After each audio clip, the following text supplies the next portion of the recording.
We had seen earthworks at the Home and Patio Show, and we said, wow, look at all their neat stuff. We can't afford them. But we were wrong.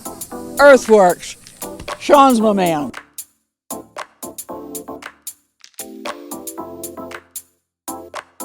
There's no explaining how it looked before. It looked dead.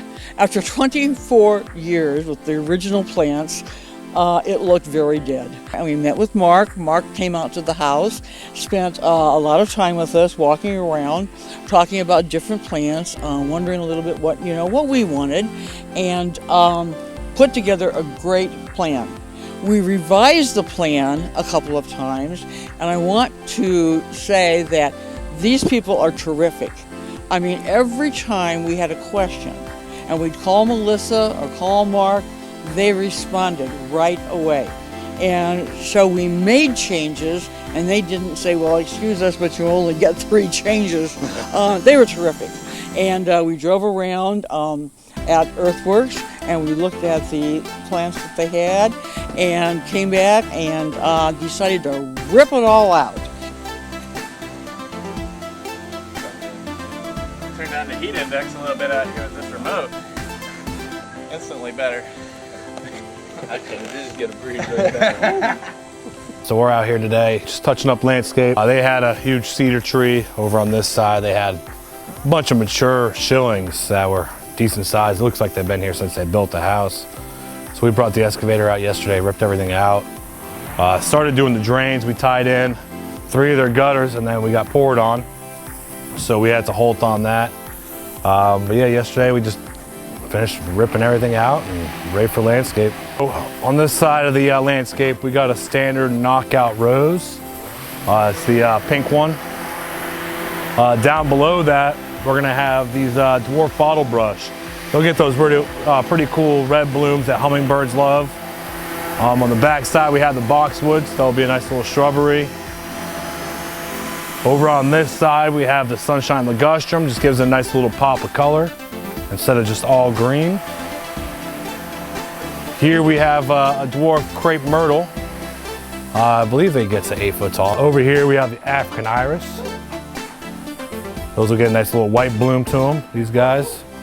It'll probably take a couple springs till they start flushing out of bloom.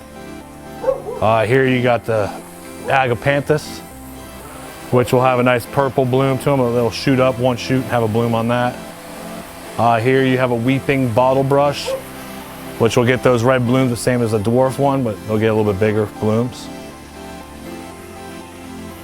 As you see, we still got a little bit of cleanup to do, touch up the sod and stuff like that from where our drains came in.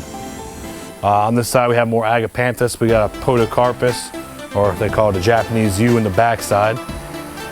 And then we have more of the sunshine ligustrum, the laura petalum, or the laura petrulum, they call them, I guess. And then another standard knockout. And then also, I'm gonna be adding more of the dwarf bottle brush on this side. One more laura petalum on the back side. I gotta get those, finish that up today. And then also on this side, I'm gonna have some pentas come in, some lavender ones. Those are coming in tomorrow. So I'll get those in.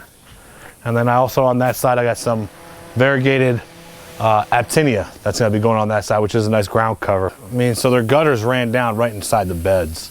I mean, you had one here, one over there, and one over there. They ran straight into the beds. You'd flood out your beds. So what we did for them is we're tying in a 4-inch drain pipe. This one I had to go underneath the sidewalk, but then you see right here I have some circle boxes where the water will percolate out of those and disperse into the grass and get out of their beds, away from their house. So we tied those ones in as well, right outside the bed, and then on the other side. For example, on the back there, it's not really much of a drainage, but we're doing a gravel bed around their house for where their drip thing comes out, because they don't have gutters. So the water comes splashing down, just washes out. So we're doing a little gravel path next to it. You can always do something like that. But yeah, we can tie in any gutter, any size gutter, any volume of water coming off the house. We have different size pipes from 4-inch to 6-inch, 8-inch pipe. So whatever situation works for you, we'll do it. I am so looking forward to being able to watch the plants as they grow. And Sean has been adding some other suggestions while he's been here. He and his crew have been fantastic. These guys are terrific, and they're affordable. Let me tell you, they are affordable. You know, you might think, oh, gee, you know, I want to see if I can get something done for $300. Well, let me tell you, you can go to Walmart and you can buy a couple of plants yourself. But when you start looking at what it costs to get a quality job done, this is the place to go. In fact, we are going to switch over our lawn service, our grass cutting, and our plant maintenance to Earthworks. They're going to be taking care of everything for us from now on. Everything looks great. I'm telling you, Earthworks. Sean's my man.